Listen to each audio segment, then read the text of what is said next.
welcome in. It's a little bit different today. Offensively Accurate Daily is going to be a new show. I'm going to do everything in my power to do this as consistently as I possibly can.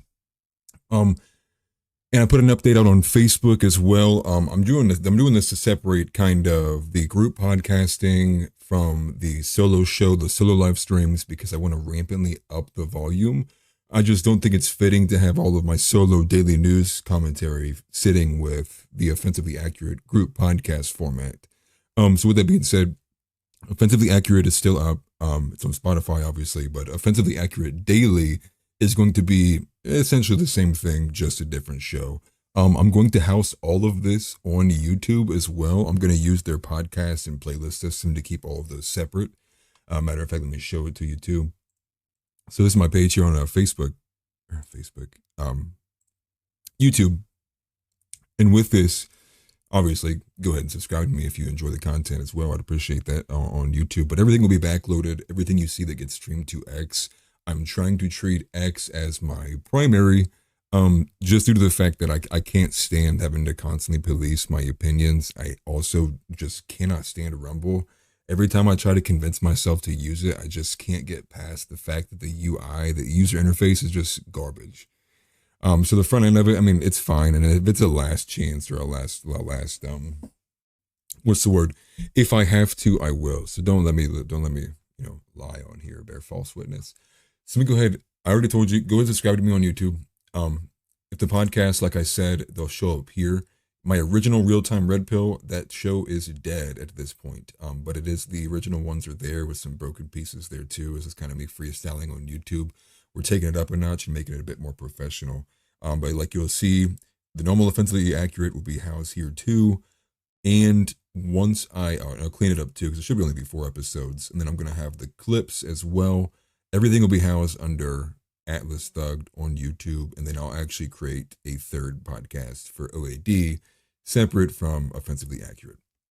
And that's just because, for one, like, it's going to be, not like it's entirely different content, but it'll be entirely different format, right? So some people who enjoy listening to group discussions or group conversations in differing perspectives, maybe because they don't like my opinions, it'll be different than, me being on a solo stream going nonstop with the things that I want to talk about, what I want to bring attention to.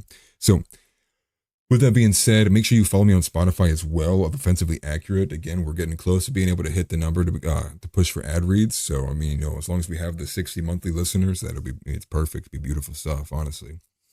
And share the show. Share me, follow me on X too. Share it if you feel like it's good. I mean, share it if you hate it, honestly. Like, confront me on my opinions. I'll take any engagement, to be real. It kind of sucks because I'm getting throttled almost nonstop on every platform I'm on, even a little bit with X, unfortunately, but what are you going to do, man? That's what they have to do with strong opinions. So with that being said, let me go ahead and move it over, man. I would like to bring attention once again to Dylan Brewer. This is my post. It wasn't the one that he liked, but I'd reached out to Dylan Brewer. This is about a week ago at this point, maybe a few days ago. Forgive me. I reached out to him because he had liked one of my clips I put up with me and Donnie. And so I figured, like, if he saw that clip within a couple minutes of it going up, that's just a sign, right? Like, that's got to be a sign that he wants to, that he at least enjoyed it. So I did my due diligence. I reached out to him and said, hey, brother, you want to come on the show? I mean, obviously I understand there's issues, legality. And that's what he told me, is that, it's off the table until this gets resolved. But he did bring up 2 things that would help him. One would be to ensure that Ron DeSantis sees this, getting this in front of, the Mr. Socialist Conservative over there in Florida would be a huge push, right? It'd push it into the mainstream. Although it is kind of mainstream now, at least in the right-wing Twitter circles. And so I wanted to see where he was at. And the second thing too is obviously donate if you can. That's the article. I'm not sure. Is it like 33,000 the last time? Looks like it's not even changed at all. Okay, that is unfortunate. If you can, donate to the kid. He is the kid who was, and you can see that screenshot there. He burned out on a road there in Florida, wielding the pride flag. He's getting charged with a felony. It's just absurd. It's ridiculous. It's nonsense. And everybody knows, they know that, if that was an American flag, it wouldn't be a hate crime at all. Nobody would be getting charged, nothing like that. So This is more so as a pushback against the gay KK or the gay. Just like we're tired of this. We're tired of being, beat like a cudgel and being forced to accept different things. Like, and also too, like my mind process is like, if I was 19 years old and I was living in this environment, like that's something I would have done back home, dude. Like if somebody would have painted that in my town square when I was growing up, like I can easily see myself, burning rubber on the spot just because I want to give my statement out to it. And so I feel like I gotta owe my due diligence to the brother, just because for one, I'm entirely I feel his pain if it's a tragic story. Not entirely tragic because nobody lost their lives, but just tragic because it's a nice showcase of the system, our court as it would be, or the way we adjudicate things now. It's just injustice all around. And I'm personally invested though too because I would really love to be able to connect and get some of the name recognition and be able to get an interview with this kid, even if it was like an hour long and he couldn't commit that much time. Like I think that would be sick. I'd want to hear his opinion, especially like if he could give us a breakdown of the process of how it happened and like how his lawyers talked to him, because that's eye opening to get the internals of how these processes take place, and then you might hear things you might have never heard before. And so, enough of that. We'll go ahead and move on to the next one here. My only sponsor.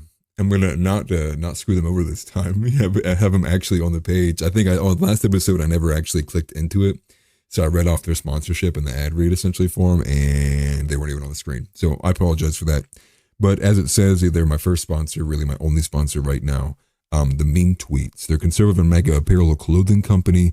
They have phenomenal work ethic, and they even designed my original Red Pill intro. I don't use it anymore, but he did that just for free. He sent me like 4 different versions of it, a long version, a short version, and he just did it for free because he saw one of my viral TikToks and he enjoyed that.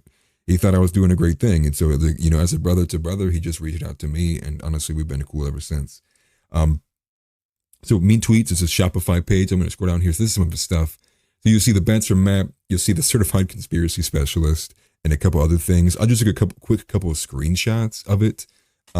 One of my favorite shirt that I think that I saw here recently was the Bats for Maps. Minor attracted persons. Everybody will kind of get the idea of what that's supposed to mean. Although he probably could have got like a more Lucille look to that bat. I would prefer that a bit more, from The Walking Dead and Negan. But anyways, if you would like to look them up, and it's the meantweets.myshopify.com, promo code RedPill10, 10%. It helps me, it helps them. But also just like, takes a few dollars off, especially if you want to get some of their apparel. And the best way I can sell them is, a lot of people don't enjoy actually having to confront or converse with people to get their political opinions across. It's a lot easier to wear it on a t-shirt.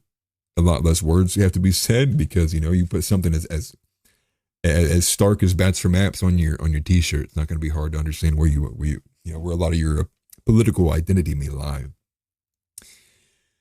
And so there is a lot of news today. So when we get started, I have this actually separated. I'm going to go do geopolitics first. So there's a bunch of stuff. I'm not going to be leaving the audio. I'm going to do this geopolitics first, kind of break down like global perspective, then move into the domestic stuff. And then from there, there's a couple other things that are like miscellaneous. So a bunch of stuff, man. And you probably saw self-immolation plus more vaccine stuff. The vaccine stuff I'm more curious to get into, but we have some time before we get there. So with that being said, let's take it over the very first topic of the day. This is from Jeff Younger's show. If you blew up an undersea gas pipeline, then you can't complain. Houthis have knocked out several undersea internet cables, the report. Now, there has been a lot of discussion that they have been trying to do this. Now, it seems that they have actually achieved some of this. Now, this is a report, and this is by Tyler Durden. It says the Houthis deny Israeli media reports that they sabotaged internet cables under the Red Sea. This is updated not too long ago, but this is from 2:40 p.m. The Houthi military spokesman has explicitly denied any intention to knock out undersea regional internet cables in a fresh Tuesday statement. However, he reiterated the Iran-linked group's top goal is to block commercial shipping and supplies to Israel. Make this a bit bigger for you to see. The full statement is as follows, cited in Al Mayadeen News. We are keen to spare all cables and their service from any risk and to provide the necessary facilities for their maintenance. The decision to prevent the passage of Israeli ships does not include ships belonging to international companies licensed to carry out marine cable work. So it's obvious, like, why wouldn't they deny it? I mean, that's the first thing I'm going to do too. Like, it wasn't me. But do you believe it? No, not really. This image here, though, shows, I believe, a lot of these cables. So they,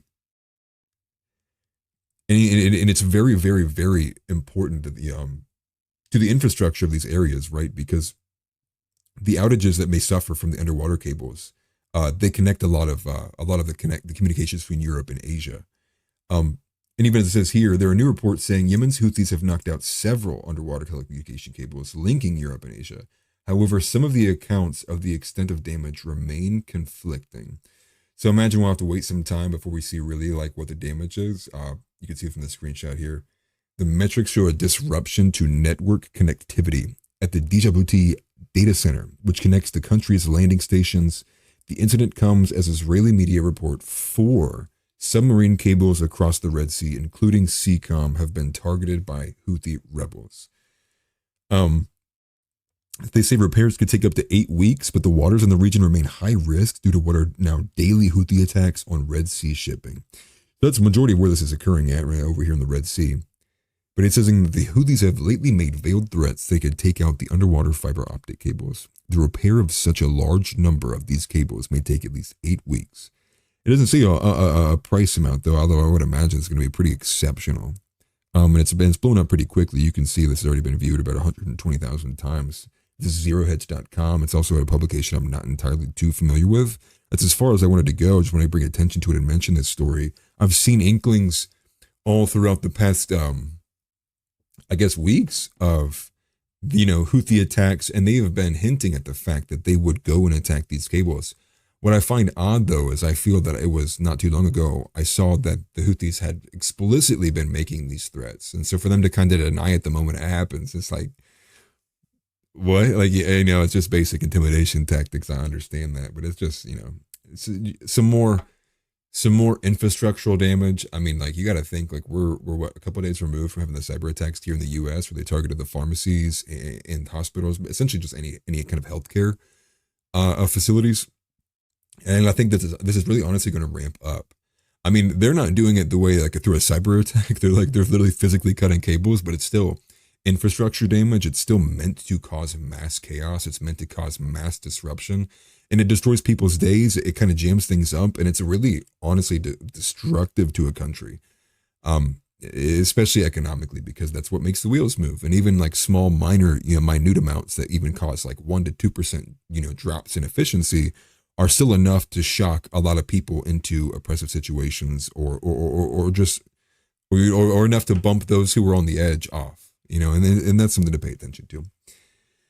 So to move on from there, I did want to go something a little bit funnier than that, which is there was an Italian TV released a skit mocking Joe Biden. It's actually hilarious. Before I play this, though, I should probably make sure my headset's actually really connected. I'm pretty sure my desktop audio is just honestly way too loud. My mic will end up catching it, and then it just plays for bad audio, and we don't want none of that, right? We want the best audio we can get.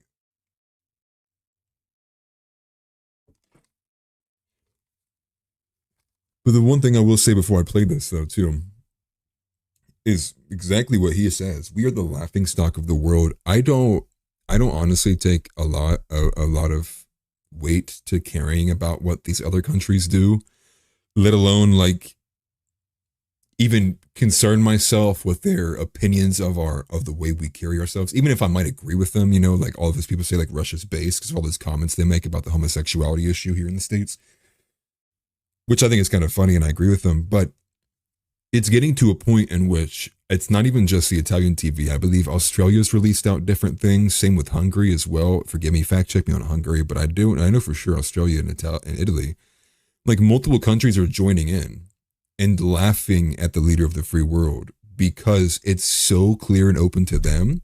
But over here, we got to like dance around these conversations like, well, he's a little old, man. Like, it's like, come on, bro. He's about to die. He's literally about to die. The guy is literally, it is Weekend at Bernie's. If it wasn't for every, upper and cocaine that he's got in his body, the dude would already be probably 6 feet under. And it's a little dark, but it's true. Let's go ahead and play this. It's probably going to get some laughs out of us. Buonasera, Presidente Biden. Oh, Presidente Biden. President, Mr. President. It's okay? It's okay. Ok, tutto a posto. Welcome, benvenuto. No, di nuovo. Mamma mia. What I will say right now, Mr. President, ecco. it's like they couldn't even find someone old enough to look like Biden. Like, sure, the guy is like bald, right? Or he's wearing a bald cap, what it looks like. But the dude is like 50, 60 years old. He doesn't even look anything close to the corpse that is Joe Biden. Are you okay? Yeah. Ok, it's okay. Yeah, very good. Si sente bene, sì. Thank you. Thank you, mamma mia. Thank you very Ecco. much. I feel good. You are welcome, buonasera. Dove va?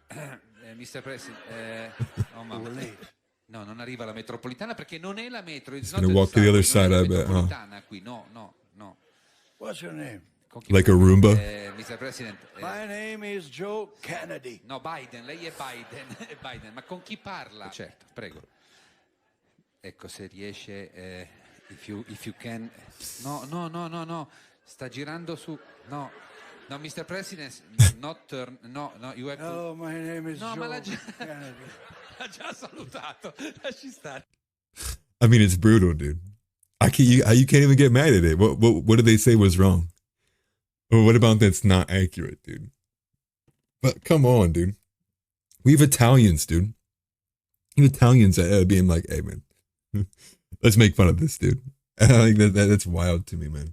And honestly, like, let's bring more of it, man. Because if we can't get, liberals or independents, people who are on the fence about, well, Donald Trump's old too. I mean, dude, put some of these videos in front of their face. I don't see people making fun of Donald Trump being old. In fact, what has he got? What kind of gaffe could you even pull up of Donald Trump's that match the 40,000 of Joe Biden's? Like, you can't. It's not. Let's go ahead and swing it over, man. This story was really, really unfortunate. Aaron Bushnell, he was in the Air Force, self-immolated and recorded it for all of us to see. Now, I have seen the blurred video of it. I'm not going to show it here on stream. It's just hard to watch. I will say that. But Aaron Bushnell, man, I got a better tweet than this. This is going to be the picture, and I'm going to go ahead and warn you. Oh, interesting. Okay, I can't see that tweet. Let me go to this one. Warning to anybody right now. Okay. This is a better one. So this is one you can't see it at.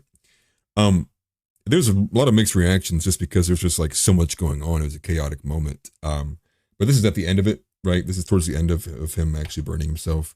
He struggled with a bit for the lighter. He did it right in front of what I believe was a guard tower. I mean, they were there within a minute.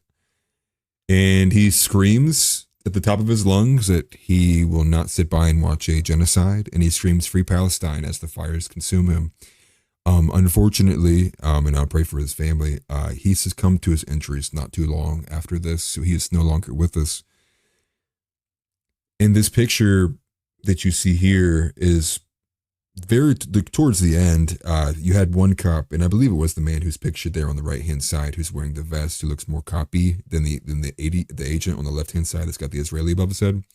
The cop was screaming at the top of his lungs. He's like, I need fire extinguishers, not guns. I need fire extinguishers, not guns. They just couldn't douse it, honestly, fast enough, and that's truly unfortunate.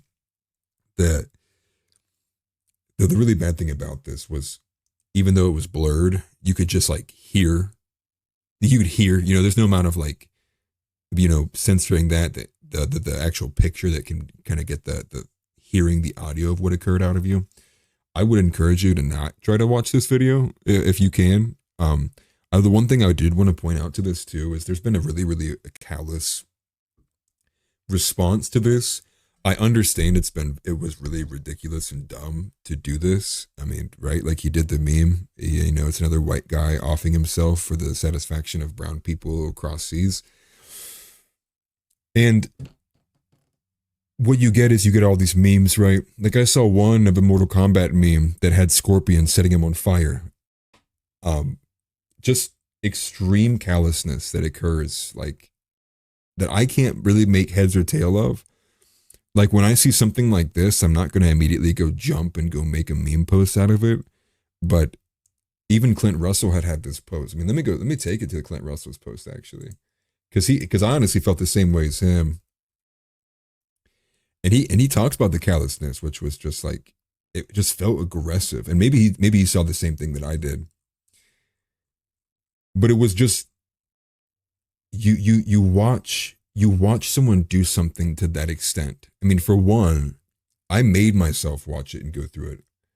But like, you know, with eyes wide open, because I am just so captivated by what I'm seeing is like somebody in a state of psychosis who was like, and I'll walk that back a little bit. I think the dude assumed that they would get to him fast enough. I get he obviously knew he was going to get damages really, really badly. I just find it hard to believe that a 25-year-old like that would have gone to that length to, you know, end up dead. I would honestly would have thought maybe he did this as like he knows he's really going to get messed up, but I don't know if he was going to go so far to actually harm himself to the point of actually dying. So with that being said, this is Clint Russell's post. So Clint Russell, and this is where I honestly find myself aligning on this issue in particular, not entirely. Clint Russell says, "It took me a full day to process what I witnessed last night. My deep fear is that those who stand with either side in a partisan fashion will simply become more entrenched. In my view, it is on the margins that some might have their views shifted by the horrific death of Aaron Bushnell. If so, the aid bill may fail once again, God willing."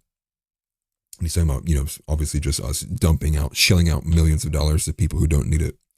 "I know it's the internet, and I know jokes about everything, even the worst things imaginable, are inevitable. But man, the memes and vicious hot takes today have really shaken my faith in humanity. I don't understand the callousness, I don't understand the knee-jerk reactions and dismissive nonchalance with which people reacted. I hope it is simply a self-defense mechanism and not indicative of nihilism. I hope it's just gallows humor a la veterans of war. I fear that 2 straight decades of war has simply calloused us irreparably. Above all, I pray that a ceasefire is near on all fronts." I believe he follows this up too. "Getting some really sad replies to this, so I'm going to mute it. Apologies to those who are still decent human beings. I'm still suspended on YouTube, so my full thoughts will be on all other platforms. If you'd like to commiserate with me on this further, I'll reply to comments over there." It's true, like, and I'm not going to show you any of those because, like, as much as I want to be uncensored as possible, like, dude, like that video is something else. You know, that's on a whole nother level of like, at your own discretion. I'm not even going to link it, point you to the direction to find it. If you want to seriously watch a man burn to death, like, that's on you. Like, you go find that. It's not going to be something I'm going to push here. But what I want to bring it to is like the self-defense mechanism and not indicative of nihilism. Like, that's what I will disagree with this post on is like, I think it is nihilism. I look out every single day. People talk all the time about how the number one thing that's driving people into these depression and why, and, you know, male loneliness is there's no sense of purpose. Well, no sense of purpose is also, I think, akin a la nihilism. It's these dudes who don't see a purpose. Even if you tell them what that purpose may be, they can't bring themselves to see it or align their actual drive and motivations to match what that purpose may be. I think it is something to kind of honestly pay attention to. Being on X a lot more has opened my eyes. I know my co-host Donnie would agree with that. There's been X is very Wild West compared to all other social media platforms right now. Obviously, there's still censors and filters and things like that, but the opinions are flying. And to me, it's a lot closer to representing how people actually feel than any other place that has to have a watered down filtration system on the words that you say. And I just want to bring attention to that. And many of you maybe not even knew this because it blew up on X. It happened in Israel. Obviously, they want to obfuscate any of that information that goes along with there. But whichever way you want to put it, it was a kid who was clearly just entirely misled, even if he felt that in the deepest of his hearts as strongly as he wanted to believe it, which I don't think that he did. He committed a mortal sin. And I think if anything, we should honestly be like praying for him, his soul, praying for his family, and Because how do you deal with that? How do you deal as a mother or a father being sent a video by 40 other people who saw it before you, and it's your son burning himself alive? It's just something that's hard to navigate and hard to deal with, and so I'm not even going to speak on it much further than that. But where I will point the direction to is this, though. This was from Jack Posobiec. And this is why I wanted to wait on this topic a little bit. I was going to imagine there was going to be more information coming out. I wanted to cover it on our show with, I believe, with Donnie yesterday, but I decided, like, no, I'm going to kind of hold myself back and wait. This is Jack Posobiec says, nice to know the U.S. military has left-wing extremists on active duty now. And this tweet here, I have no idea what this account is. So again, fact check all of this stuff too. I'll tell you out loud if it's something that I think I might be questionable on, because it's something fresh that I've recently seen. If it's something I'm firm on, you won't even hear me say fact check me. But it says Aaron Bushnell is a valued member of Serve the People Akron at STP Akron, a queer revolutionary organization in Ohio. So of course he's from Ohio of all places. Here he is, helping feed the community. Rest in peace. And so you can see that the Serve the People Akron is a queer revolutionary organization doing mutual aid with poor and oppressed people in Akron, Ohio.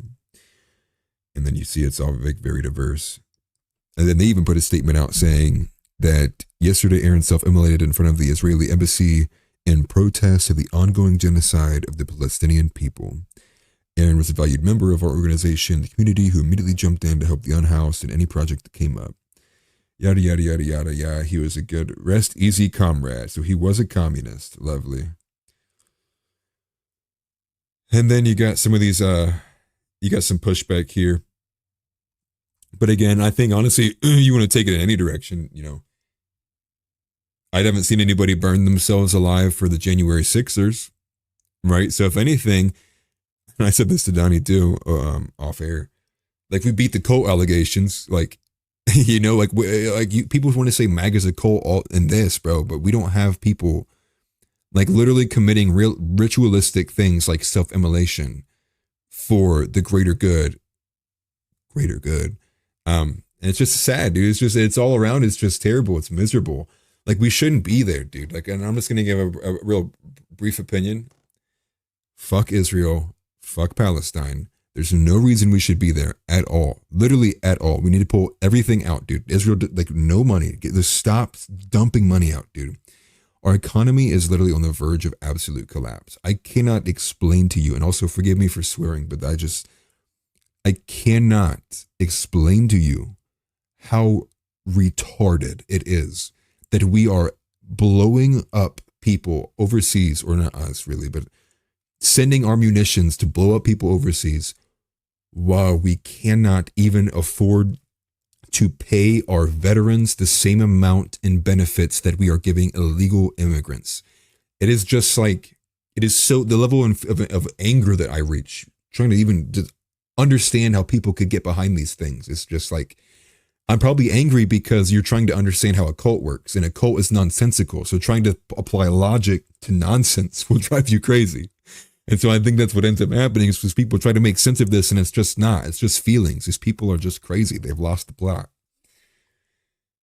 And what's unfortunate was I did actually have a slightly less graphic photo that had the fire, or the beginning of the fire, but I'm assuming I must have even got blocked, or that photo got taken down. So I couldn't see it earlier. So I'm sorry about that. Let me go ahead and knock these out real quick. And let me go here, because we have, also, we're staying in the geopolitical realm, right? Every single one of these has been geopolitical so far.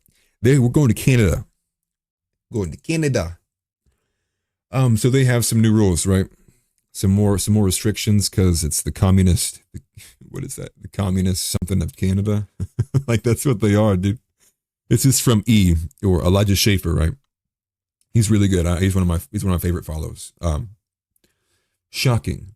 New Canadian combating online hate bill is just a cover to punish people critical of Israel. The BBC reports that inciting genocide will now result in life sentence in prison. This is the same country defining calls to free Palestine as calls to genocide. Oh boy. This first image here is by Max Masta. from BBC News, where it literally says Canada has introduced a new bill that aims to combat online abuse with steep penalties for hate crime, including life in prison for inciting genocide. And we all know, like, okay, first of all, dude, no. Like, just no, dude. Like, I understand that Canada doesn't have freedom of speech. Like, that doesn't exist there. I don't care what their laws say. They clearly don't have it, nor do they have a population that would defend it to substantiate the argument to have it in the first place anyways. But there's no way. Like, I don't care, dude. Like, I don't care if someone calls for, like, I don't care if, Sue Ann, 71-year-old schizophrenic, starts screaming that, like, that we should wipe out all the blue people on Earth. Like, no, there's no amount of that. Even if she tweets it online, like, no amount of that is worth a life in prison. Like, what the are you on? And so it's just like, it's clearly being completely, politicalized. And then he had another screenshot here, which is this one. From the river to the sea is a call to genocide. From the river to the sea, Palestine will be free. It would be difficult to be involved in any Palestine-related activism or organizing without coming across this slogan. I am certain it would be equally as difficult not to hear the accusation and supposed meaning behind it as well.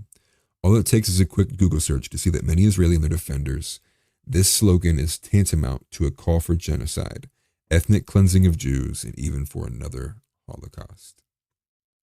So, I mean, it's quite clear, right? Like, if they're blatantly saying from the river to the sea, which is the most common slogan they use, well, what do you expect? And what do you expect? Yeah, life in prison, all of you instantly, overnight. I'm sure Canada has no problem with it. And this is just a little drop in the bucket of Canada, dude. Like, Canada's been honestly going off here lately. I mean, we had a family that escaped from Canada.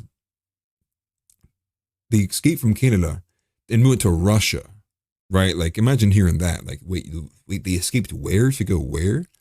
And what's hilarious is these people are just, they're laughing, they're mocking them because this, on the follow-up on the story, it turns out like it's not working out so well. As far as what I was reading into, they're doing really bad money-wise, financially. They're really broke, and now they're kind of stuck. But to think that you're going to make fun of people because they tried to make making a choice and just chose not to exist under oppression, and then laughing that they're now being oppressed in other ways, is like, you don't, like, what's your stance? What's your argument?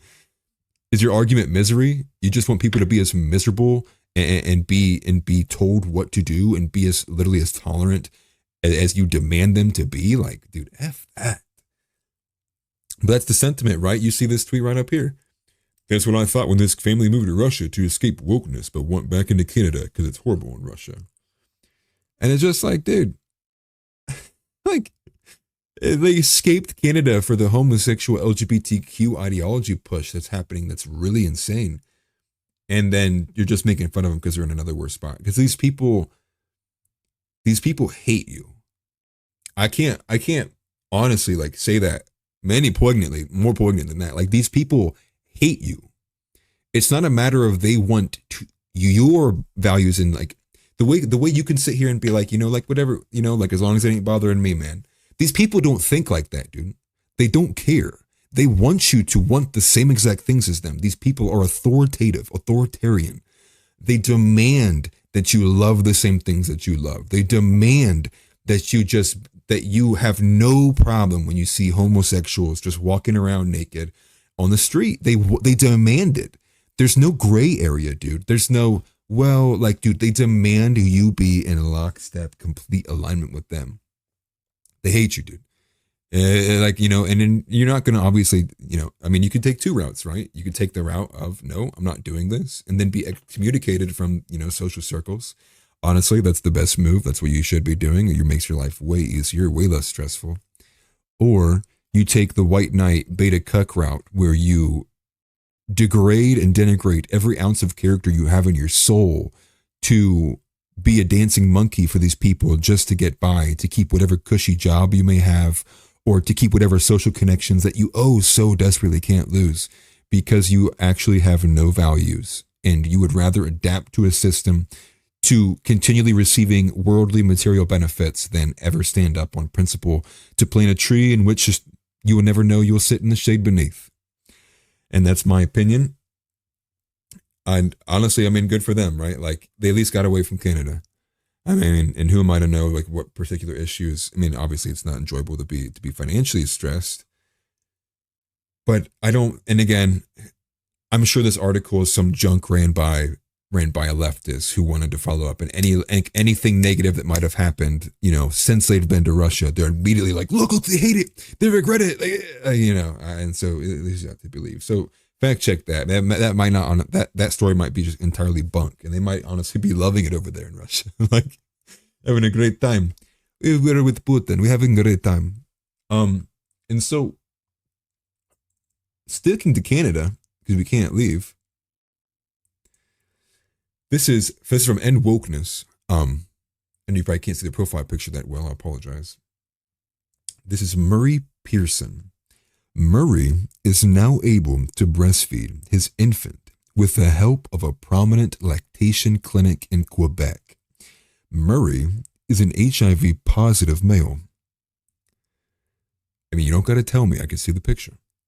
He identifies as a lesbian woman. Look at this, dude.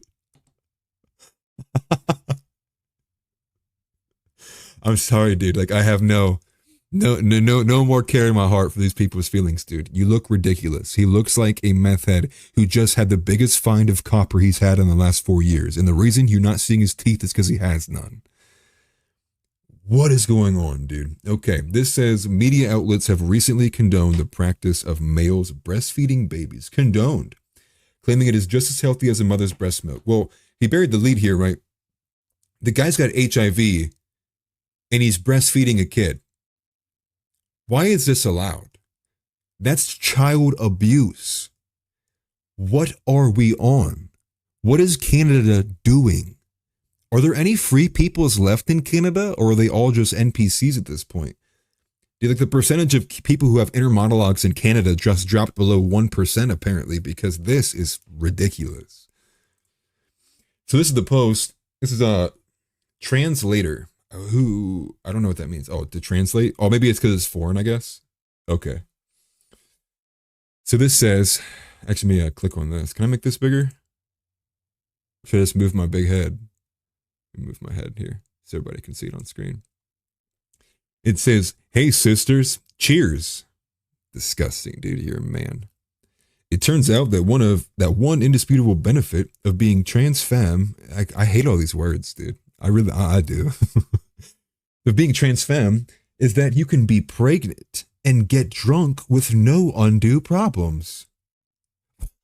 So being a trans woman is being better than a regular woman? You got me sold.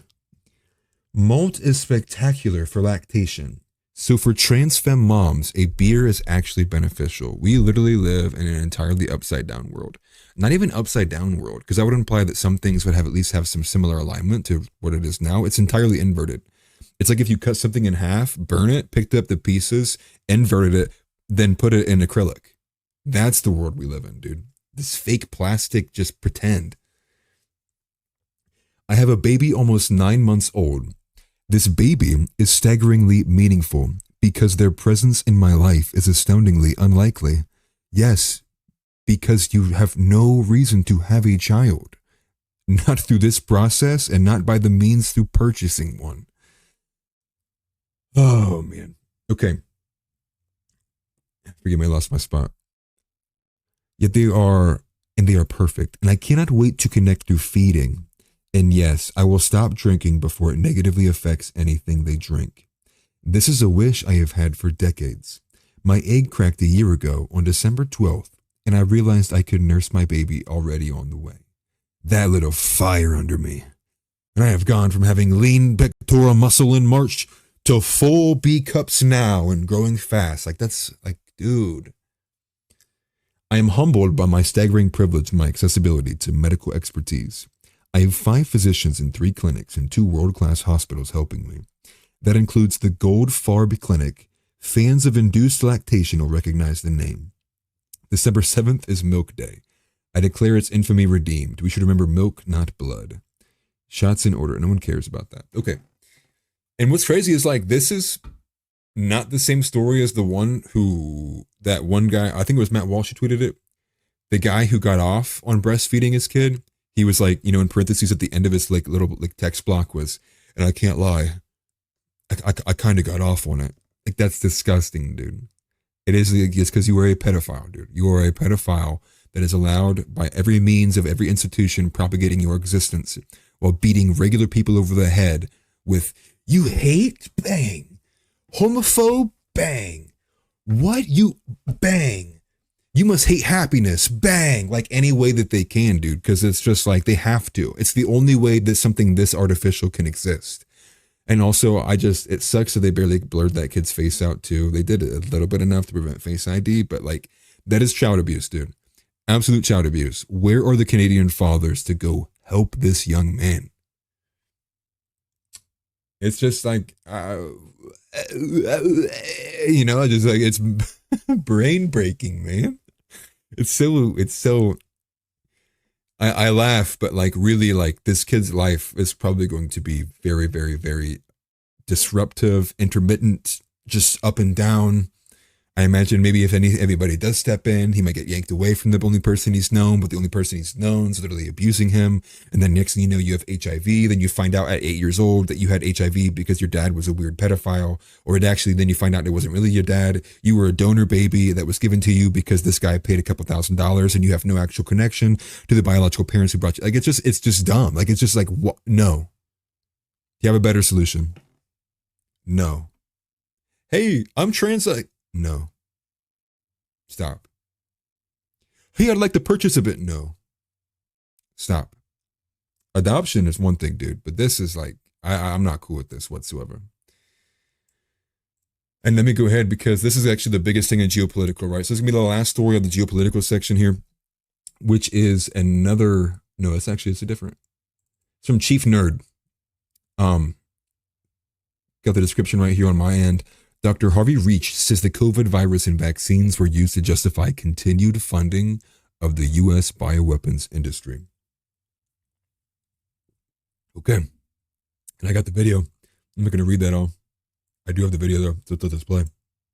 It's about 9.5 minutes long. I'm going to watch the entire thing because I read the article initially and what they had clipped of it, but I want to see this in full and in person. So be ready. I am going to watch the full 9.5 minutes. Our next participant is Dr. Harvey Risch. Dr. Risch is a professor emeritus of epidemiology at Yale School of Public Health and an outspoken proponent of early COVID treatment and critical and objective scientific thought throughout the pandemic. Dr. Risch. Well, thank you, Senator. I'm talking today about what I consider the crushingly obsessive push to COVID vaccinate every living person on the planet.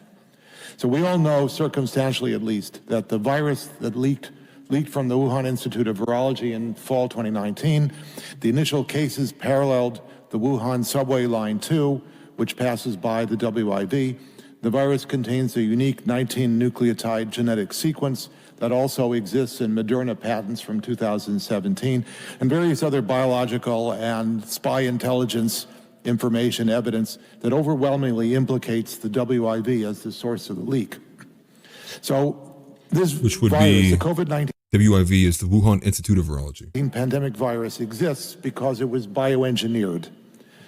The WIV scientists used Ralph Barrick's genetic manipulation technology at their insecure BSL-2 lab. So this was reckless work at the WIV that was funded by NIH through the DASHAC EcoHealth Alliance money laundry, as well as by large DoD and USAID grants. Now, this work and the WIV leak was what I consider to be the fruit of our bioweapons industry that has been performing secretive and nefarious biological weapons development for the last 70 years. The recognition of the possible accidental or intentional unleashing of an infectious agent capable of killing large numbers of humanity led to the Bioweapons Treaty of 1975 that President Ford signed. The treaty prohibits the development of offensive bioweapons. However, the one loophole in the treaty is that small quantities of offensive bioweapons are allowed to be developed in order to do research on vaccine countermeasures. Now, this loophole was then exploited by our bioweapons industry for the last 50 years. The bioweapons treaty limited offensive bioweapons to agents that would address vaccine development, so-called dual-use agents or dual-use research.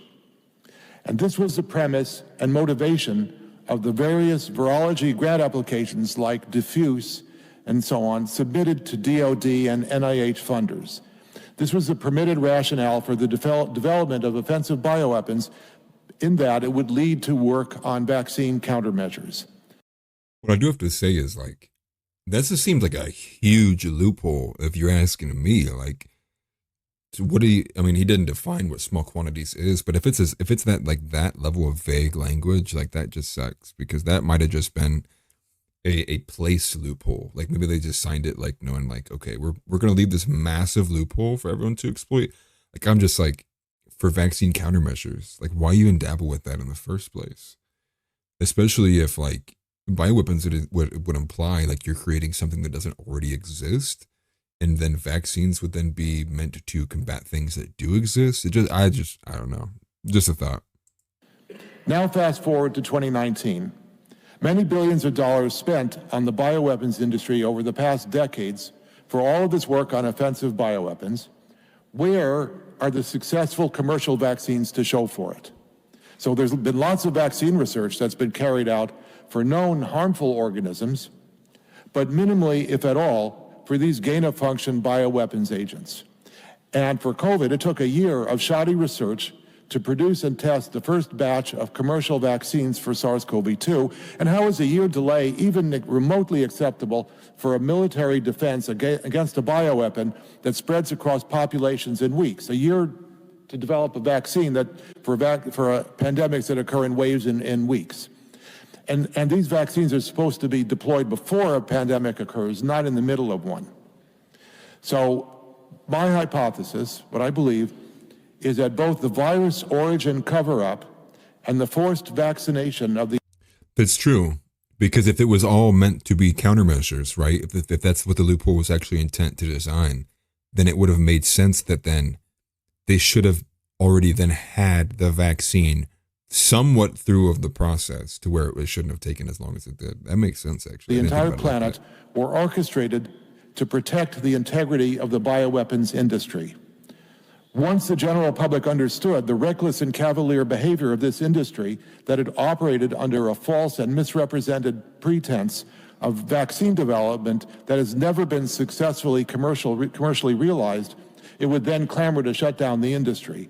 And so the suppression of knowledge of the industry's reckless involvement in the Wuhan leak is an obvious cover-up. And we have proof of that cover-up from the FOIA documents involving Fauci, Collins, Jeremy Ferrara, and others. And my conclusion then is the reason why the whole population had to be vaccinated is to show that the bioweapons industry supposedly did have a rationale of vaccine development as part of its claimed dual-use research. The vaccines then are the evidence that the bioweapons industry was properly justified from the beginning. Without a successful vaccine to show for itself in the time of a pandemic crisis, especially one caused by a leak from a bioweapons industry source itself, it would be clear to everyone that the rationale for the industry's existence was a fraud in the first place. And so the COVID vaccines themselves supplied the defense against the charge that the bioweapons industry was not actually dual use, but offensive only, violating the 1975 treaty. So the vaccines had to be dramatically pushed out to be the universal solution to show that the bioweapons industry was actually working for the public good.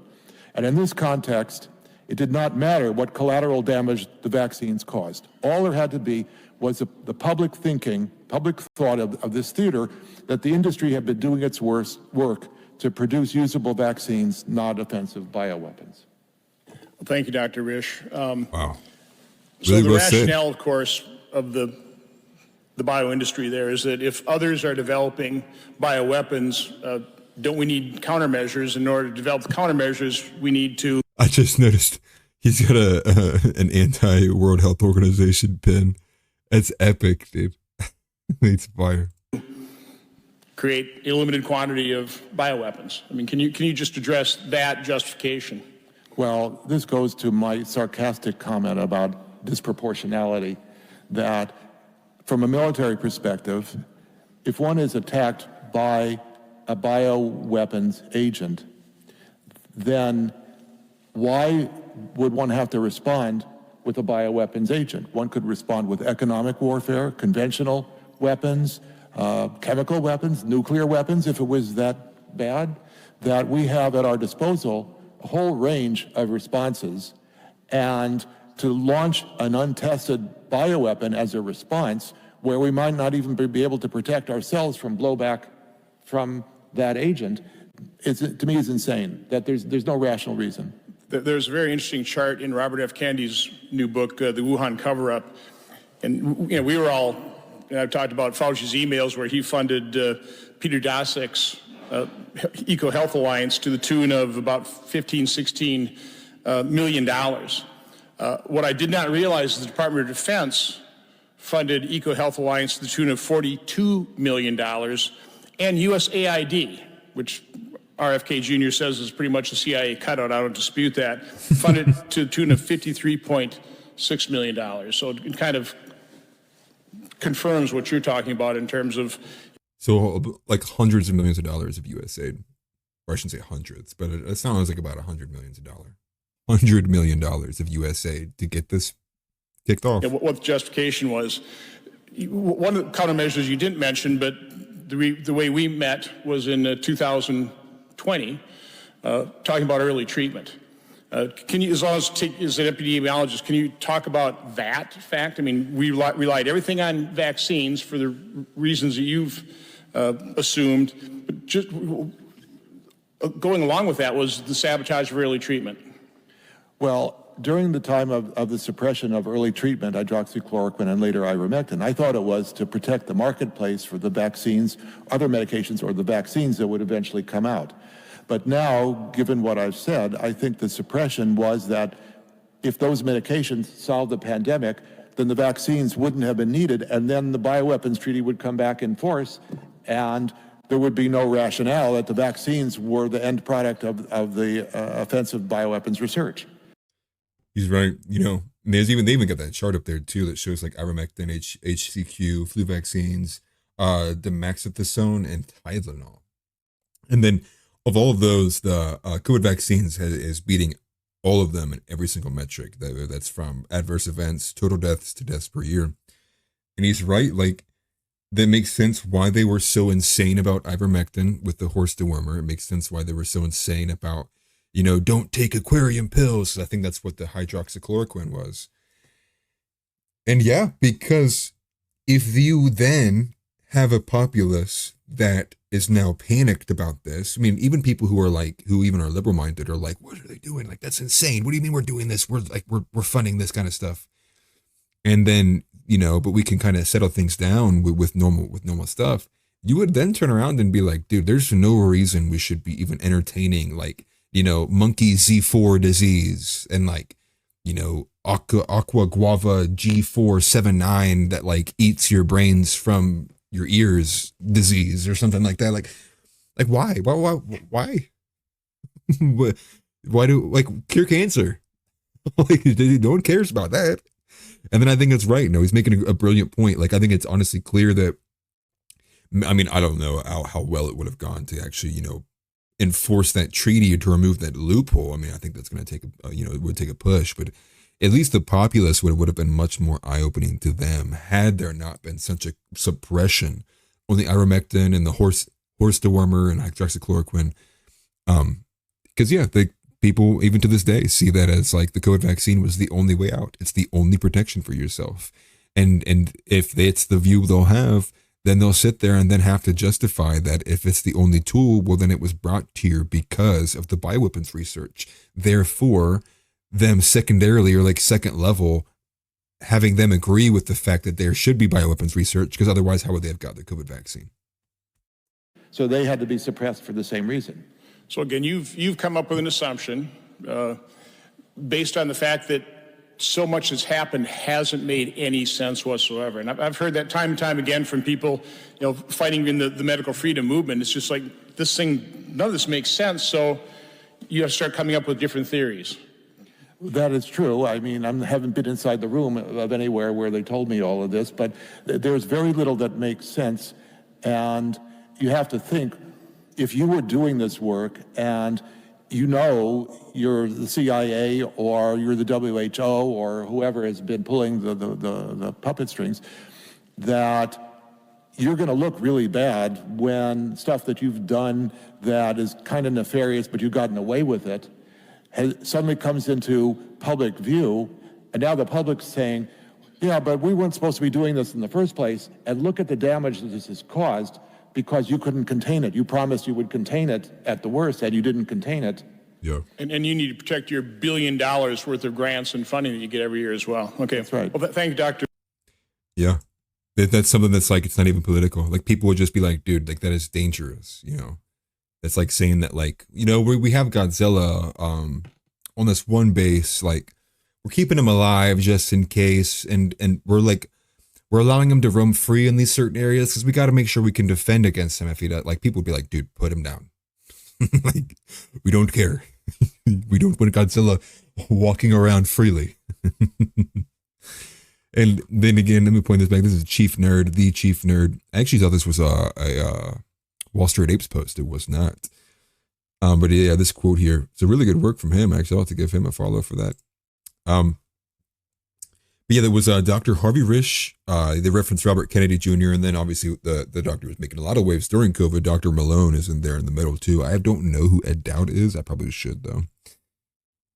And that kind of wraps it up for the geopolitical news for today of what I've seen, of what's happening right now, at least on my end. We're going to go swing over to domestic, right? So the first thing I have for domestic is this whomper of a story.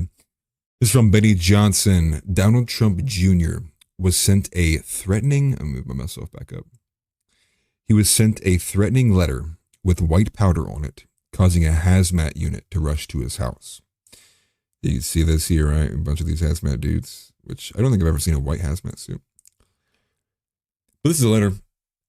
Again, how many lives will be ruined before the psychopath Donald is silenced? Lee Harvey Oswald's grandson must complete his contract. What does that mean? Should I know that? If anyone's watching right now, please comment if you know what that reference is supposed to be. Like his father, Donald Jr. continues to shack up with his California whore. Newsom is laughing his ass off. Jared, Ivana, and Barron have been silenced by sorry bastard Donald. Oh, okay, yeah, because Donald's got that control over his kids. What? Larry Unoska has surfaced as Donald's latest whore, while gutless Eric is just a weak bastard. What does Lara know as a leader? She will soon have a sore mouth, and Eric will no longer have the surfaces of his whore. When can we expect to hear that Donald John Trump has submitted applications for he and his family to become citizens of the Soviet Union? Yep, it still exists. Like, this person is probably still troubled, and honestly makes me feel bad reading this. We know that Mary Trump is a class act burdened by the actions of mother effing 4+ who knows, Donald John Trump. It's time for Mary to hear that Donald and his family have gone up in smoke when the Trump plane dives in the Atlantic Ocean. That's crazy. That is crazy. Okay. So a psychopath, dude. Like, why is there a psychopath doing all these crazy things? With white powder, though, it was funny. I saw a meme that was earlier because, people said the white powder, obviously, but like, and it had, Donald Jr. coming over to his door and he's like, wait, what? And it's Hunter Biden. Hunter Biden shows up because he's like, there's white powder in there. I mean, it's just funny. It's a funny small dig on Hunter Biden. And so Donald Trump's statement, he says, it's just become a little bit too commonplace for this sort of stuff that happens. And it's true. Like, how many times do you see the nonstop swatting that happens to your favorite streamers? Like, it happens all the time now. And to think, like, we're not that far removed from the Brett Kavanaugh story of the guy drawing up all these plans to do this thing. And then even if you wanted to go to the other side of the aisle, you had a random dude who was attacking Paul Pelosi with a hammer. Like, it's clear that our society is becoming much more unhinged in every way, 6 ways from Sunday. And it don't matter which side of the aisle it is. And then unfortunately, that's honestly what happens when people are in such insane states of psychosis that like they're just violently striking out at anybody. You know, it's Tim Pool says this all the time. It's the reason why you don't make eye contact with a homeless person you've not talked to before. Like they're so like psyched out that like, you know, that you're talking to them like as if they just got up and had coffee that morning. They definitely did not. You should like that person is probably like in survival mode, dude. I mean, they can take you looking at them as anything. More often than not, they take it as like an insult. They might probably view you as like you're glaring at them or you're checking them. You're like, what are you looking at me for? And it just is an invitation to having bad stuff happening. But that's what that kind of reminds me of. That kind of like reading that letter, that psychosis. It's so misinformed. It's so just like you had nobody to kind of hold you on the shoulder and be like, hey man, like you're losing your mind, dude. That's like, this isn't real. Like what you're saying is insane. And maybe he didn't. Maybe it was the opposite. Maybe the people in his life were like actually more or just like him, being like, oh yeah, you're right, dude. You're right. Do that. Put the white powder on there. Like, and that's just crazy, dude. And so obviously not entirely effective, but we can be glad that like honestly nobody got hurt. They got, you know, they figured out what it was. Or then I guess I didn't figure out what it was, but the white powder substance, they at least got it handled and he's okay. And so we at least be thankful for that. Like nothing, we didn't wake up to some tragic story of, you know, of President Trump's son having suffered some insane fate at the hand of some psychotic person. And so let's go ahead and keep it moving. This is enraging. When I actually first saw this, I was like, it actually sent me to the moon and back. This is from Wall Street Apes. They say, wow, corruption is bold. It's actually insane. The founder of the company they gave the New York illegal immigrant debit card program to was a political donor to Barack Obama. The company was awarded the contract with no bids, and it's also tied to New York politicians. The company will make millions of dollars on it and then kick back profits in political donations. The more money they give to illegals, the more money they get in return. I'm going to skip over this. We'll just play this here.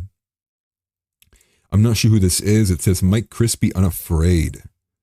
Not entirely sure who this is. We'll go ahead and play it though. It's starting to come out, obviously, that the company that's administering the debit card programs to the illegals is clearly on the take. There was no bid for it. There was no competitive thing. It was given to an organization that's going to administer it for millions of dollars of fees from the city of New York, from your tax dollars. Oh, and then you think it's going to get kicked back to the politicians? 100%. The $53 million contract reviewed by CBS 2 gives the firm Mobility Capital Finance lots of fees for services, including $125,000 one-time setup fee, $250,000 in annual management fees, and fees based on how much money is distributed to migrants. $1.5 million for the first $50 million handed out, $2.5 million for the next $100 million. So wait a minute. So these institutions, these financial institutions that are tied to the city of New York are actually going to make millions of dollars in fees from the taxpayer paid to them, which then washes the hands of the politicians and makes these people rich. They're going to do that based on the more they give out to the illegals, the more they're going to make in taxpayer fees? Are you kidding me? Do you see it now? Do you see it now? He missed one thing. They hate you. They hate you. They're making you pay for your own country's destruction while then benefiting the people who vote for your destruction. At a certain point, when you hear, I don't care about politics, it's not going to matter anymore. Like, it is like, you can't just sit here and be tolerant of this just incessant destruction of the country. There's no point in you going to work and keeping your head down low, because your kids will have nothing in 20 years if there's not any mitigation to this, dude. Nothing. Every ounce, every voice must be raised, dude. Everyone has to do their part, dude. And this thing is getting way too out of control. And to think that they're now going to then make the taxpayers pay on top of what the taxpayers are already paying in terms of the benefits is just like, nah, dude. Like, honestly, it's getting to that point where with that grassroots movement in Texas, like, dude, yeah, like you have to come physically take my taxes from me, dude. Send 10,000 IRS agents, dude, and let it be a news story. Because you know what? I am willing to plant a seed in a tree in which I know I may never sit beneath. I will not support willingly, consensually, the sedition of this country, particularly if you can attach in any amount, any slight amount of taxpayer dollars being contributed to this garbage. It will not be me, dude. I refuse it. And that's the crazy part too, is there was no bid for this, right? They just hand it to this company. There's no competitive thing. Their ties to Barack Obama. It's the same story. It's the same story, guys. Like political affiliations to this Democrat politician who's not even holding public office, and everyone's getting enriched. And this guy's net worth went from $100,000 to $2 million in a matter of 3 months. But what? Your salary didn't increase? Oh, because the lobbyists are in there and it's just money changing hands. Like, I don't know, dude. You either raise a black flag or you sit there and forever take it for the rest of your life. I mean, at this point, you're really going to have essentially two options. I would pray, I hope, and I will advocate entirely any and all nonviolent resolutions. But if this is what my peers are going to continually vote that I have to partake in, I'm running out of answers. What am I supposed to do? Supposed to flee? Should I leave and flee to El Salvador, or should I defend my country? I don't know. Food for thought. There is something else a little bit egregious and graphic too. I'm not going to play this, but I will run through it a little bit. The shooting at the Joel Osteen's Lakewood Church has been revealed. I saw it on Protestia first. Protestia is a good account to follow. They actually commonly go after very antithetical statements by woke and progressive pastors. They're essentially like they're an accountability account. Anything that any kind of viral moment or any kind of capturing of a pastor doing or saying something that's just like blatantly like not in line with with biblical teachings, they're the place that's going to probably post it up first. It's actually where I saw the instance of the female who had said, "Wow, Paul is such a jerk, isn't he?" as she censored portions of the Bible to manipulate and pervert the message into what she wanted to say. It's unfortunate. This is from a female's perspective. She's pinned down for the first like 2 minutes. She really can't do anything or escape or get out. There's a yelling going on. The lady screams she has a bomb multiple times. I won't get it too far though, because the unfortunate thing is there is I think it's a teenager, has been shot. He was shot in the head. He's over here. It's actually graphic as much as they wanted to blur it out. And again, this is something that I find to be of less graphic nature than what the Self-Immolation was. This is also kind of just like eye-opening to those wanting to see it and understand it, especially if you haven't heard of it before. I'm skipping all the way to the end here because I wanted to see this portion, which is not going to show me here now, and forgive me, I won't even do it. There's a part where they're just like freaking out. And again, it kind of reminds me of like that high emotionality. Now with this situation, I understand why tempers and emotions would be running hot, because it's a legitimate situation instead of an acorn hitting the hood of a car. But there seems to be a security officer. He's not in uniform like the rest of the cops are. And he just like panically grabs the gun from the shooter, when they had like multiple times told him no, and like the lady's trying to put gloves on to grab it, and they're like freaking out. And it just shows like even if you have like, and no matter how these high intensity situations play out, like people just like make mistakes. Like they just like they can't think correctly, right? It's like the whole thing with like they're in their lizard brain, like the survival takes over, dude. You know, your body's doing things before you're even thinking about doing them, because the subconscious begins to take over that primal aspect of it. So I just wanted to mention this for anybody who would be interested, who was following along with this story. The body cam footage was revealed. It's not very fun to watch, but I didn't want to bring attention to it because it hadn't been out for a while. What's funny is, we actually have a tweet here from Billboard Chris, but it's hilarious because that you would think that a Billboard Chris would be fitting in the geopolitical section, given that he's Canadian. But this is Virginia Lieutenant Governor Winsome Sears, who said, "Yes, sir," confirming what who is pictured here, was speaking to them. So this is Senator Danica A. Rome, who is a trans woman. So he's a man. The guy is a man. And he said, and so he's saying something. I think he's asking a question. And the lieutenant governor essentially goes like, "Yep, yes, sir." And then that was enough for this senator to storm out of the room. So we'll go ahead and play this. It's only a minute long. The senator may state it. Madam President, how many votes would it take to pass this bill with the emergency clause? That would be 4/5, Senator. And what would be the exact number for that, Madam President? Yes, sir, that would be 32.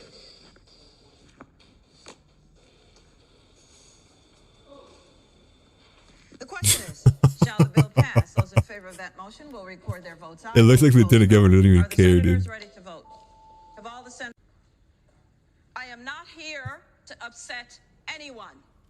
I am here to do the job that the people of Virginia have called me to do, and that is to treat everyone with respect and dignity.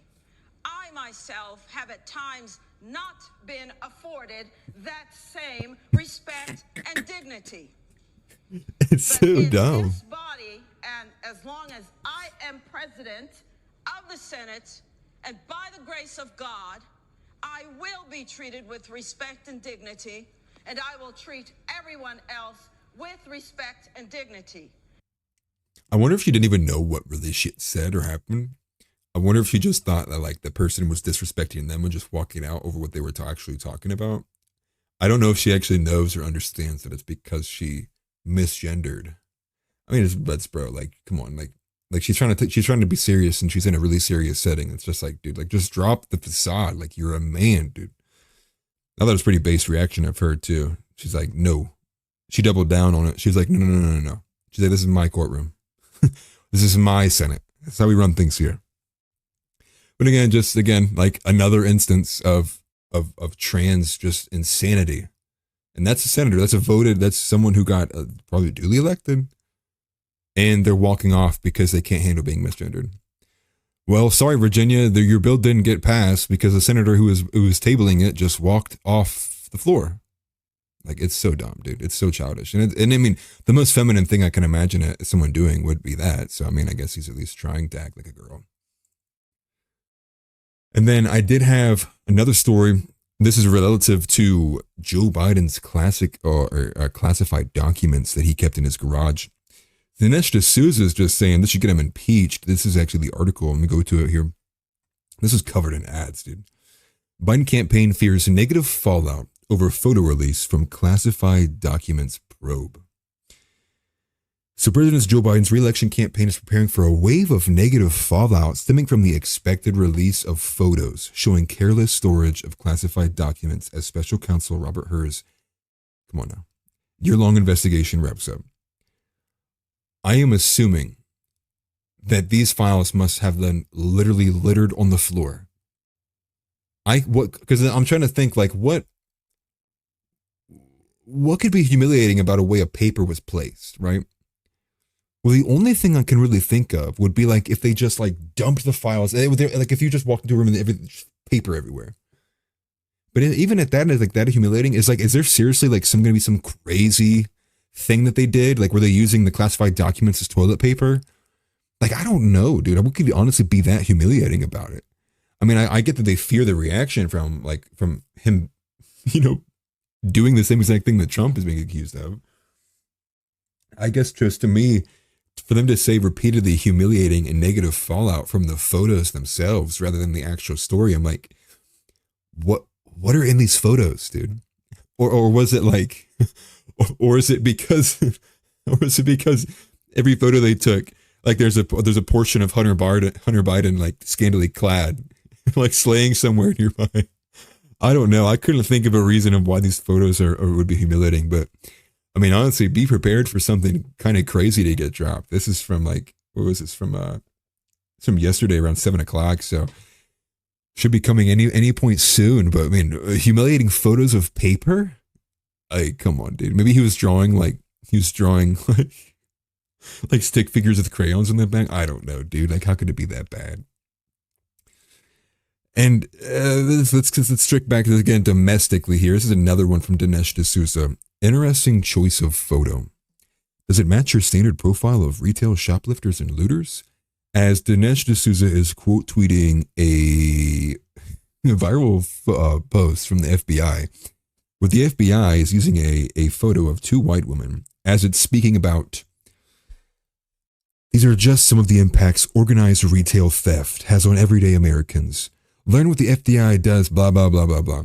So they're kind of make a little post about, you know, retail and shoplifting is on the rise, and then they use a photo of two white women. Like, I mean, call me racist, but like, I really don't think the most of the people robbing these stores is this color, let alone this gender. And they're getting roasted by the quote tweets too. I mean, if I can go to it actually. Let's see. 4.7 million views, 6,500 replies, and not even 1,000 likes. I mean, it's like, it's what you get, dude. It's what you get for saying something dumb. Look at these comments here, dude. Wall Street Apes, picture of two white girls, huh? How very globalist initiative of you. And then Bridget Gabrielle, what made you select that photo? And Wilkness says, but why aren't they wearing MAGA hats? I'm pretty sure those are the ones doing all the shoplifting. This from P&W Gorilla. Dear FBI, would you be willing to release some of your own statistics and inform us on who is committing these acts of organized retail theft on everyday Americans? I do believe we are very interested in learning more. Thank you for your time. Like, and here's the reality. We will not move an inch at all in the toxic social discourse that we have currently on all fronts until we can have honest conversations. Until people can honestly say, and you know, and not fear for their lives, that the majority of these issues are being caused by non-white Americans. And this applies also for the feminist argument as well, but we'll leave that for another time. This is just, it just pisses people off. It makes them angry. It further drives the divide. It further drives this racial war, where people are just getting angrier at the other color because of stuff like this. Now, what I will say is I generally don't see many of the things going the other way. Maybe that's byproduct of the fact that I'm white, so I just don't see them. They're not directed towards me. I'm not algorithmically being fed these kinds of things. I understand that. The reality is, though, I live in the city. There's no amount of you sitting there telling me I'm just seeing it on social media that will make me back down from this position. I live it. I've lived it the last 4 years. I've lived it from before COVID. And we're after this now. This is a serious problem. There are very few honest conversations happening. And the moment they do, these people are othered. They are set aside. They are labeled as racist, blah, blah, blah, blah, blah, blah, blah, blah. And it's honestly tiring. I think it's a good sign that we can see that many popular accounts are blasting the FBI for this. It shows that at least on X, there's a push to have a bit more of an honest conversation, but I'm not seeing it literally anywhere else, let alone could you? And so rubber meets the road, right? At a certain point, people are going to connect the dots that it is not a majority white problem. It's people are going to connect the dots that there's a minority of the population that's committing a majority of the issues. And until we can have an honest conversation about that, then I don't know what to tell you. And I will tell you what, I hate seeing this immediately get turned into racist rhetoric. I see that often. I see a lot of people who are on my side of Twitter who think that blacks are an inferior race because of the amount of instances that have happened with this. I don't believe that whatsoever. If you wanted my quick opinion summary of it, I believe that there has been an insane amount of damage that has been done to the black community from outside forces as well as inside forces that has turned it into the absolute poison it is as it sits today.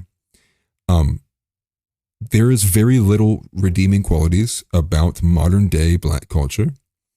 In fact, it is the the propagation that leads many black men and women down the same paths that before them without allowing any learning.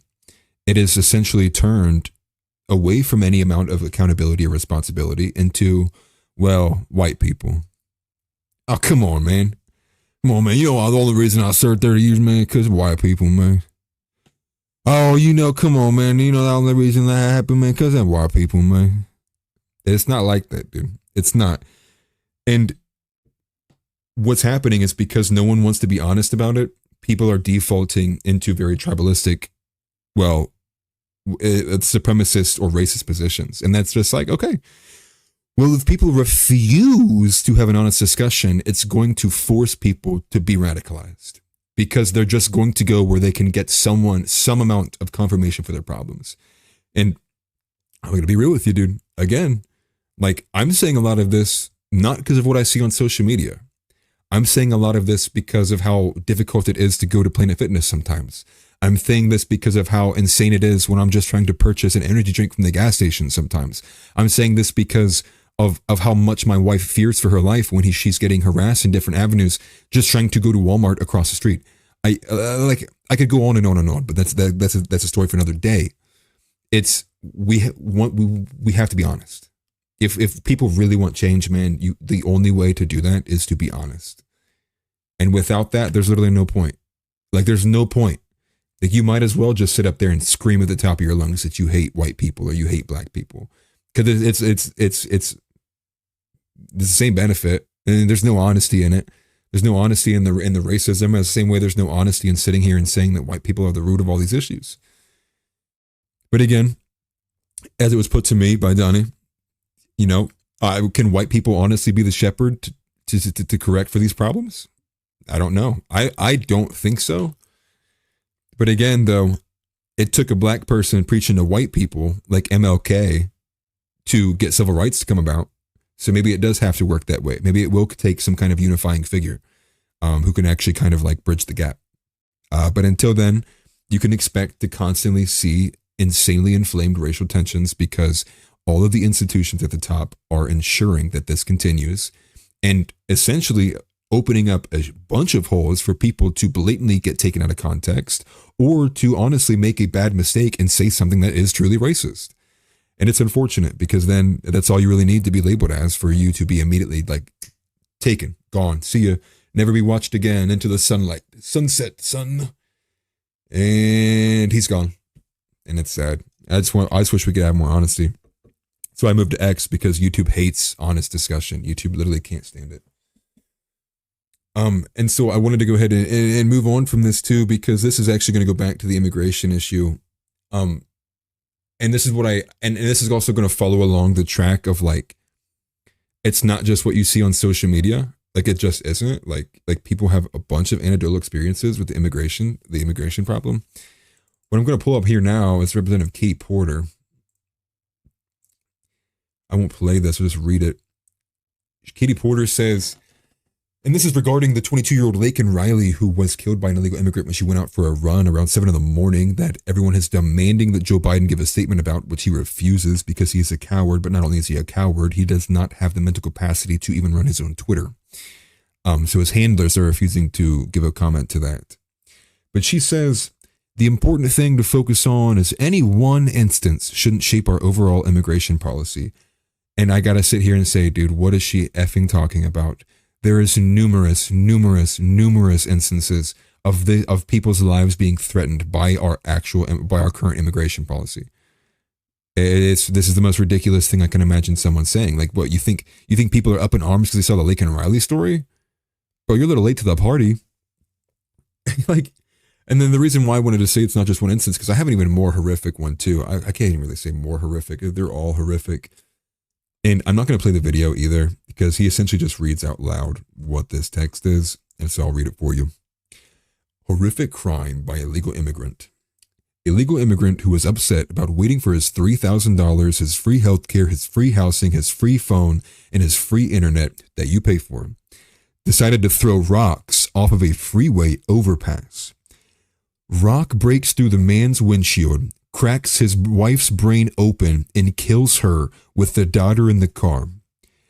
quote, a migrant waiting on his care packet from the government, waiting for his $3,000 and all of his other benefits, got upset because of how long it was taking the government to give him his care package.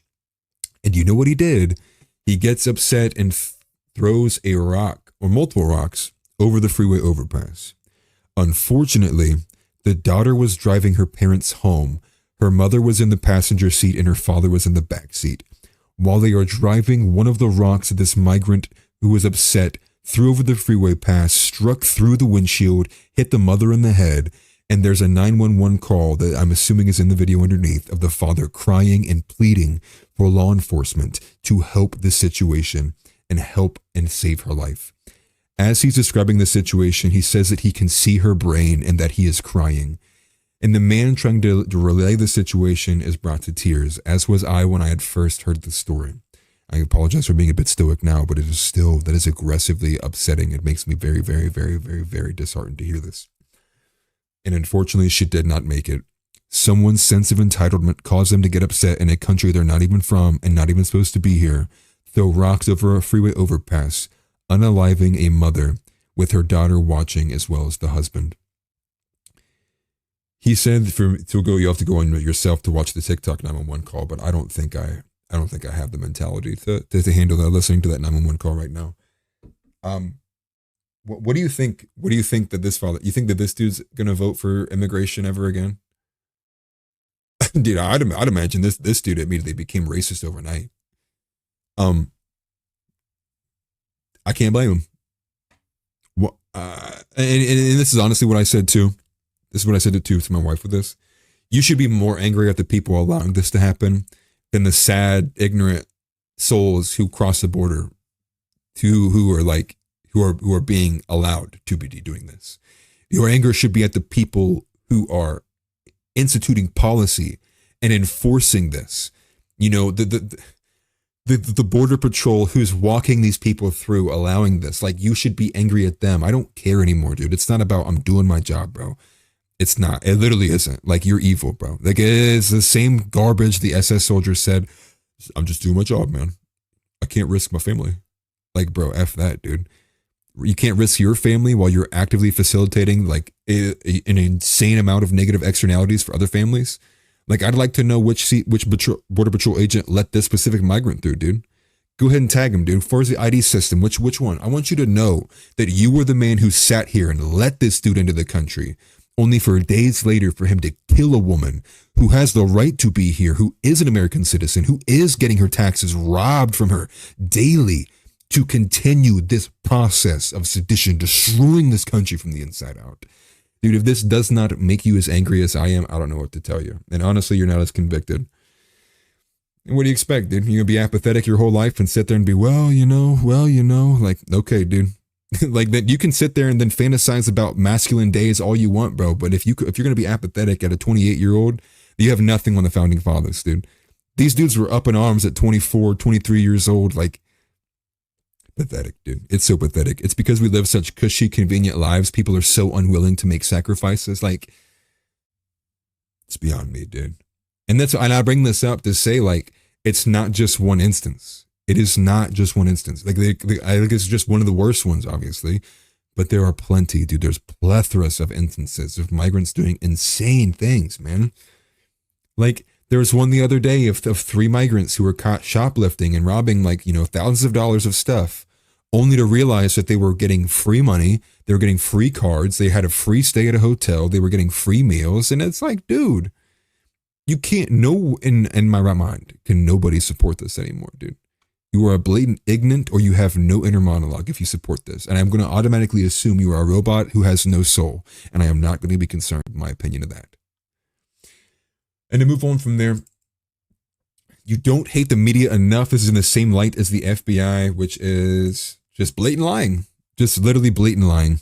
And this is from Dr. Okay, I'm not going to ever say that again. This is from Sydney Watson. She says, this is a male. So Sky News says a woman who filmed herself killing a cat before putting the animal in a blender has been jailed for life for murdering a man 4 months later. What's a wild sentence, right? Here's the reader's added context. Scarlett Blake, the perpetrator, was born biologically male, but identifies as a woman. The media will lie. They have taken a side, dude. And this is from Sky News too, of all places. Like they've made of Joe Biden before. What are you supposed to do?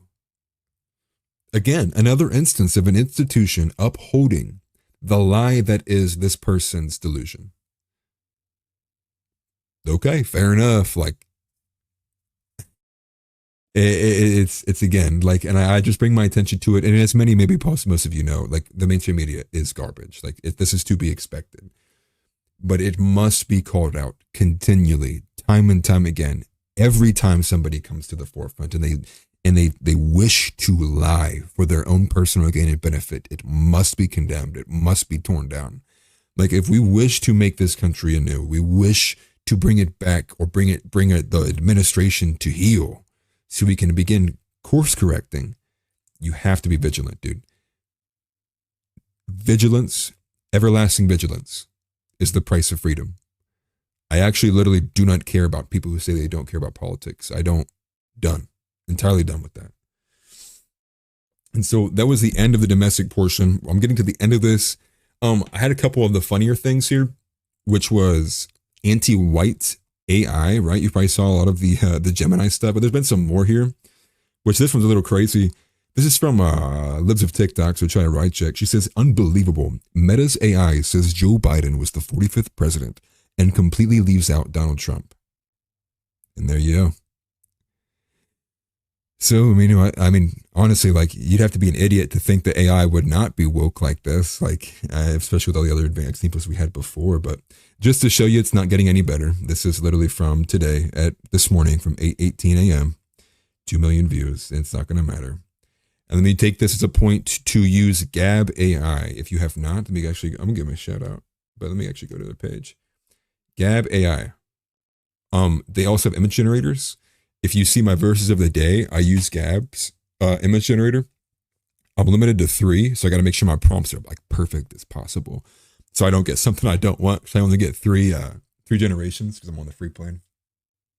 So yeah, if you're looking for a better place to actually use AI and get very objective answers that aren't biased in one direction, definitely use Gab AI. One of the cool things they have with this that you can't see, there we go, is explore our characters. So instead of getting like a generic like ChatGPT kind of like mundane response, you can pick all these different like characters. There's even a game, there's like a Crusades RPG. And then the image generators have their own ones too, like anime, vaporwave, comic book, low poly, username, paper style, watercolors, etc., etc. So definitely use Gab AI. Support them much more over like giving your money to like one of these Google made or Facebook made AIs. This is the Chat GPT. Oh yeah. And again, this is just another AI, right? So everybody was still trashing Google for the Gemini stuff, but this is Chat GPT from OpenAI.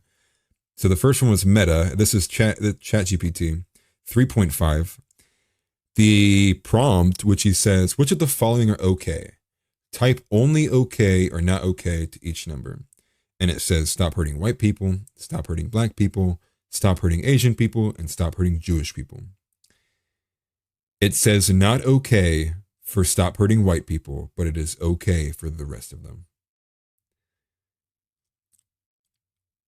We do not want or ever wish to see what it would look like to live in a world in which the machines with zero human discernment are built and predicated upon their discrimination against white people. There will be very little fighting back you can do when the vending machine charges you $2.50 for every can of pop you buy and everyone else $1. There will be very little that you can do when you post your post to Facebook and it says, wait a minute, are you a white person? Click here. And when you click it, it's like, thanks for notifying. We'll make sure that your post only gets to 70% of the impressions any other race or ethnicity would get. Like, you either fight now or you don't. Because when it's Terminator and Matrix levels, dude, like, you've seen those movies, that fighting's cinematic and it's fairy tale, it's fiction. There'll be very little realistic, fighting back that we'll be able to do here outside of entirely removing yourself from the grid and going back in time and sacrificing the societies our fathers laid before us. So pick your poison. And One more, because I can't, I literally cannot stand this stuff, dude. Ian Miles Strong. Is this actually true? Women want softer, more feminized men. Well, I cannot stand Ian Miles Strong. He does post some things I don't see other places, but more often than not, he's just ripping content. Women are loving men who embrace baby girl vibe and ditch toxic masculinity. No. I do agree with this first comment here from Ancient Masculinity. Of course they love this. They can manipulate those men and walk all over them. Use them, abuse them, and then, when she's actually ready to settle down, she'll walk away and find the dick that she actually wants to sit on.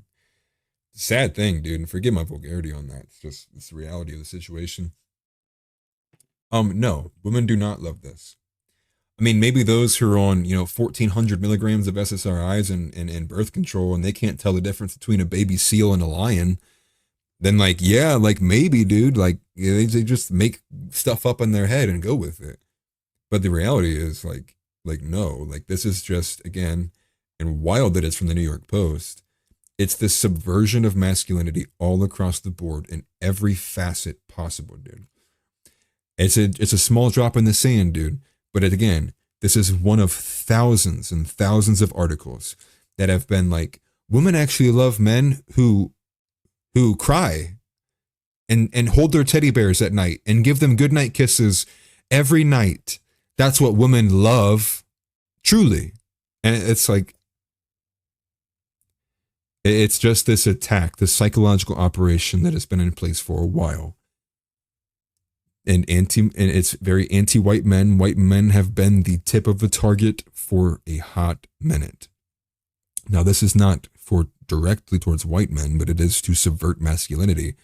And again, it is a push to remove the masculine men, the chads, the alphas, out of this society. Slowly bleed them out, time, bide your time. And then when you want to actually become a totalitarian, authoritative force, you will have a populace that is very ill-equipped to be leaders, to be defenders, protectors, to operate within self-agency, to make choices, to stand against tyranny.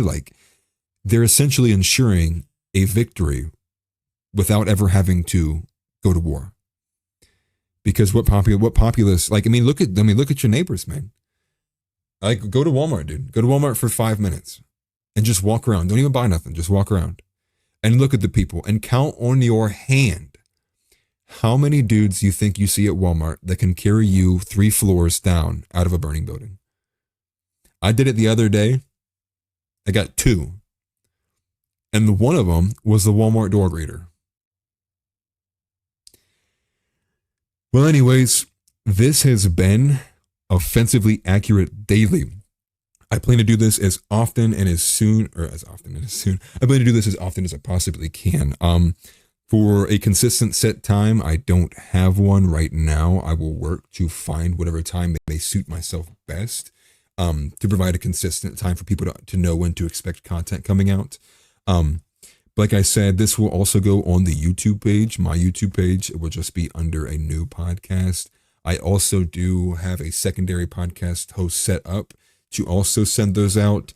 And then on Spotify, I'll try to link them together. So when you look at them more like this, it'll see both of them side by side. And that way it'll kind of link them together that they're both on my end. I'm the owner of both of them. And again, if you like the show, if you like what I do, share the show. Again, leave a comment if you disagree with anything that I said.